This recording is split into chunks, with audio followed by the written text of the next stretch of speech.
What is momentum in terms of business, really? Momentum in business is basically when a business which starts off and it starts growing and reaches a critical mass from which the business starts happening by itself. For example, let's take Amazon. Okay. So Amazon in the initial stages, it started as a bookstore. Mm. And then as they worked on their shipping and then fulfillment, everybody onboarded to sell their other products because they found it very easy to sell it on Amazon. And now you can't really have e-commerce without Amazon today. You know, that's basically because Amazon has become part of the ecosystem completely. That's momentum.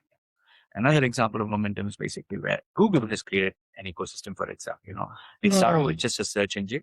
Now, from the search engine, they created these additional products, which is Gmail. YouTube is something that they acquired.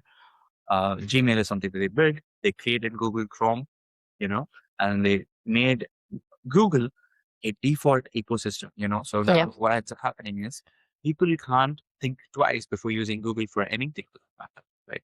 So Fair. that's another example of momentum. Now I'm sharing this from an example of a Fortune 500 company, right? So similarly, what ends up happening is um, momentum can happen for small businesses also, right? So momentum happens for small businesses when they start getting initial business, organically from here and there and all of that.